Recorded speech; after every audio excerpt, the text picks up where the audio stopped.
Allah ou Salah Fikoun Bilebnen, bienvenue au Liban.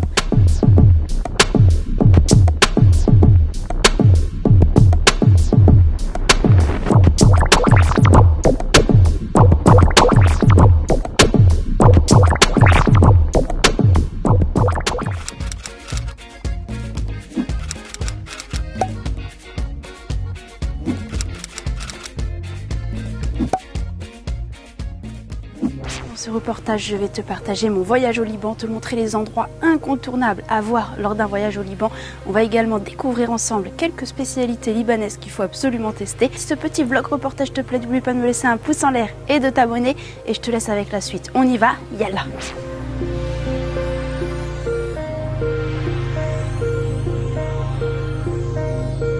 Gros programme aujourd'hui puisque je vais commencer par aller visiter la grotte de Jeta. Ensuite je vais me rendre à Jounieh, je vais emprunter le téléphérique pour rejoindre Harissa et découvrir le sanctuaire Notre-Dame du Liban. Ensuite je vais rejoindre la ville de Byblos, découvrir le port, l'ancien souk, également les ruines antiques et ensuite je poursuivrai vers Batroun.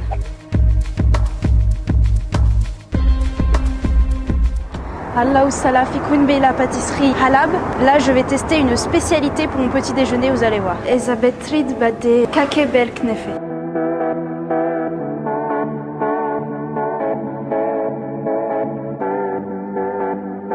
La spécialité y est Knefe, Kake Bel Knefe. C'est le Knefe dans le pain Kake. Donc c'est ce pain avec des graines de sésame. Et le Knefe, c'est cette pâtisserie à base de semoule et de fromage. Kake Bel Knefe ma cheese. Allez, je teste, ça c'est vraiment la spécialité à tester, ça se mange au petit déjeuner. Vous avez été très nombreux à me dire qu'il fallait absolument que je teste Knefe. Sarten. Tirtaï Bel Knefe. C'est vraiment très bon. C'est vraiment bon et je m'attendais à ce que ce soit beaucoup plus sucré. En réalité, c'est pas trop sucré. Alors c'est imbibé d'un sirop de sucre et le fromage est coulant. C'est hyper original. Moi, je valide complètement. Après, c'est très lourd. Ça va me tenir au ventre pendant une bonne partie de la journée.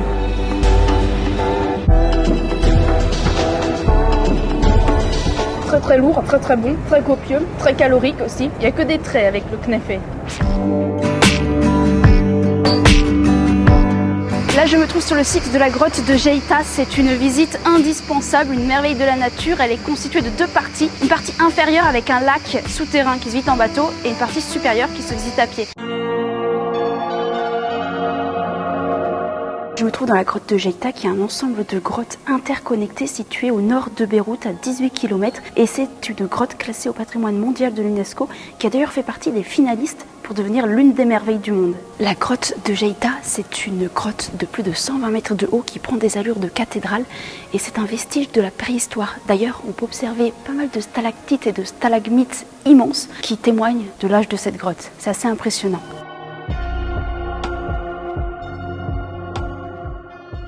Là, je me trouve dans la partie inférieure de la grotte de Jeta qui se visite depuis le bateau. C'est un lac souterrain, c'est absolument incroyable, c'est immense. En fait, c'est une grotte souterraine avec de l'eau et pour la visiter, il faut prendre un bateau.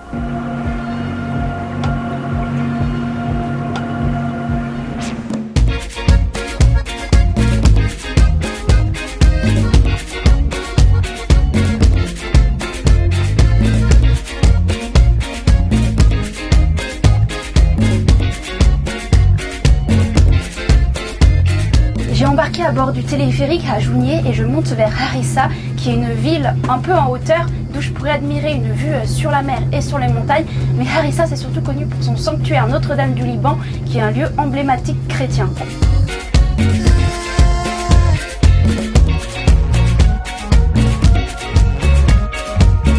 Ça y est, je suis sortie du téléphérique, là je prends les escaliers qui montent jusqu'au sanctuaire Notre-Dame du Liban. Allez, on poursuit la montée.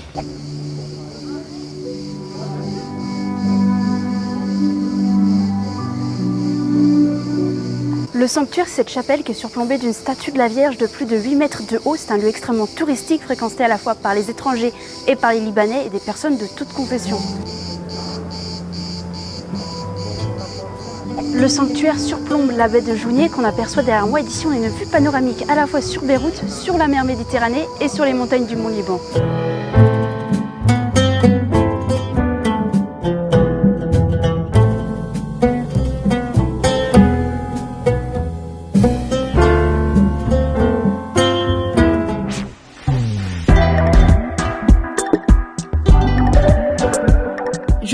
périple à Jbel, Byblos de son nom antique. C'est une ville réputée pour ses ruines, l'une des plus anciennes villes au monde habitée de manière continue depuis plus de 7000 ans et ancienne cité phénicienne. Les Phéniciens, c'est un peuple antique originaire des anciennes cités de Phénicie, comme Byblos, Tyr, Sidon. Elles font partie des cités les plus anciennes au monde encore habitées. Et la Phénicie correspond approximativement au Liban actuel. Ça, c'est la citadelle de Byblos. Le temple romain avec une magnifique vue sur la mer. Voilà les fameuses ruines antiques de Byblos.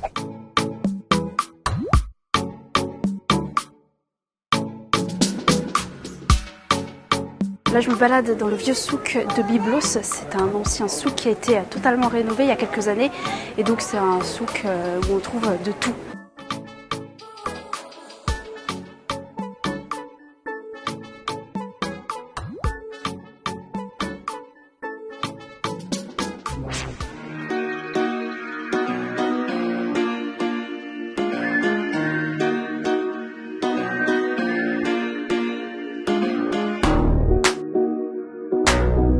Là, je me balade dans le vieux souk de Batroun. C'est des petites ruelles assez étroites avec des boutiques de part et d'autre.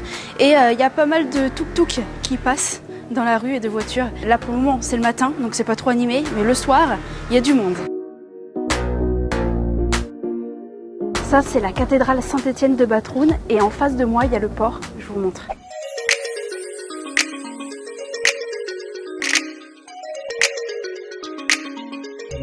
La boutique qui est derrière moi, Ilmis House of Limonade, on m'a dit qu'il fallait absolument tester, apparemment ce sont les meilleures limonades du Liban, donc on va voir ça. En plus il y a pas mal de monde, donc ça doit être bon. Elizabeth Reed Bad Soft Frozen Lemonade. J'ai pris une limonade chez Ilmis, apparemment c'est très réputé et très connu ici à Batroun, apparemment ce sont les meilleures limonades, donc je vais tester et je vais vous dire ça. Effectivement, belle limonade. En plus elle est bien fraîche, ça fait un petit peu granité, c'est très bon. D'ailleurs c'est pas la première limonade que je bois depuis que je suis arrivée au Liban et je dois dire que les limonades libanaises sont particulièrement excellentes. Elles sont trop bonnes.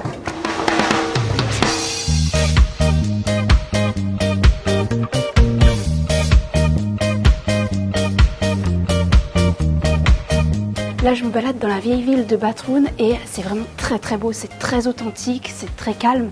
Le matin, le soir c'est beaucoup plus animé et c'est vraiment une ville que je trouve magnifique. En tout cas c'est la ville que j'ai préférée au Liban. Je loge dans un Airbnb à Batroun qui s'appelle Le Voilier Guest House. Il est hyper bien situé, proche de tous les endroits à voir et il est magnifique, je vous fais visiter.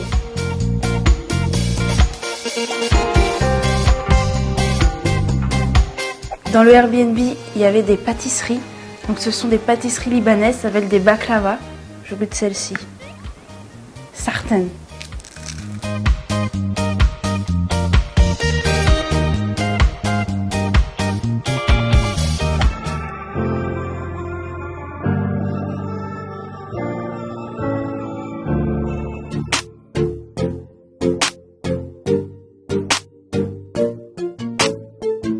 Laet Snack Esmo Kebab Gigi. On va le tester. Allez, yalla.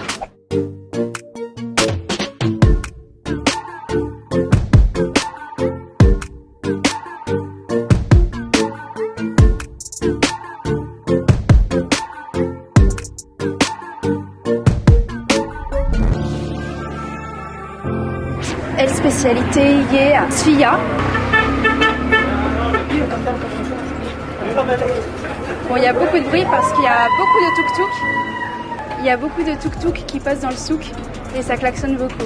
C'est un pain qui a été coupé en deux et à l'intérieur, il y a de la viande et des épices. Tirtaïbé al-Sfia. C'est très bon le Sfia. C'est ultra simple, mais en fait c'est ultra savoureux. Le pain, la galette est très fine. Vraiment j'adore. Très bonne découverte Sfia. C'est sûrement l'une des meilleures spécialités que j'ai testées jusqu'à maintenant au Liban.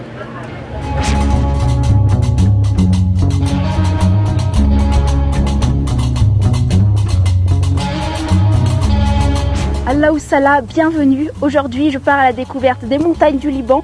Je me trouve sur le versant occidental du mont Liban et je vais également découvrir la forêt des cèdres, qui est une réserve naturelle, un indispensable à voir lors d'un voyage au Liban. Et en plus, le cèdre, c'est l'emblème du pays.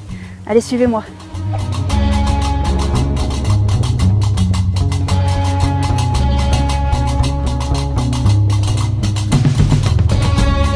Là, je me trouve au cœur de la forêt des cèdres de Tanourine. C'est l'une des plus grandes réserves naturelles de cèdres au monde. On a 620 hectares de forêt et c'est une forêt classée au patrimoine mondial de l'UNESCO.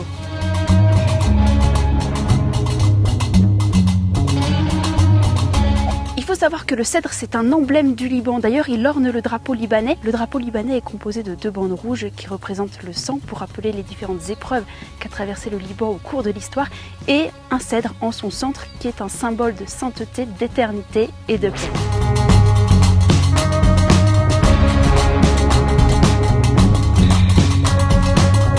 Bienvenue dans la ville de Pshareh, c'est dans les montagnes du Liban et c'est dans cette ville que je vais manger ce midi.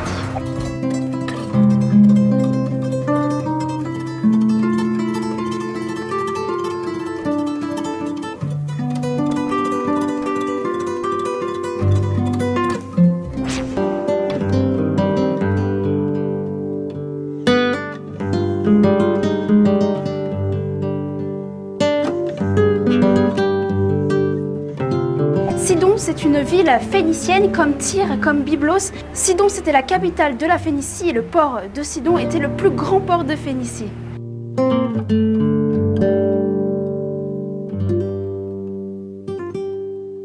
Là, je visite le château de la mer de Sidon. Comme son nom l'indique, il est au bord de la mer, donc il y a une vue magnifique sur la mer. Je vous montre ça.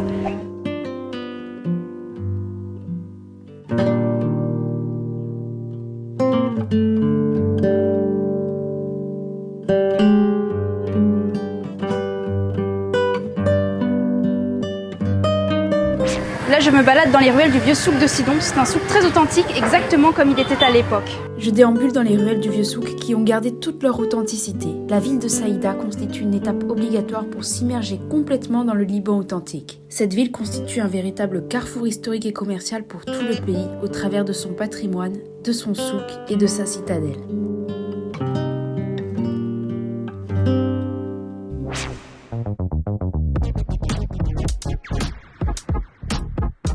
Me voilà à Tyr. Tyr, c'est une ville qui est connue principalement pour ses sites archéologiques. Et là, je me trouve sur l'un des sites archéologiques de la ville, avec des ruines qui datent des époques romaines et byzantines. Là, je me balade sur la plage de Tyr. Apparemment, c'est la plus belle plage du Liban. Il y a du sable hyper fin. C'est vrai que c'est très agréable. C'est une plage très animée.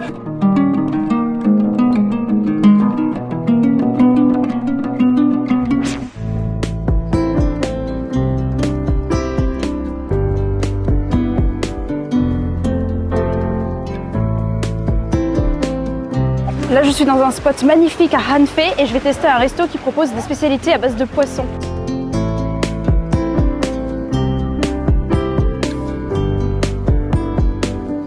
Les couchers du soleil au Liban, au bord de la mer, sont incroyables. C'est magnifique.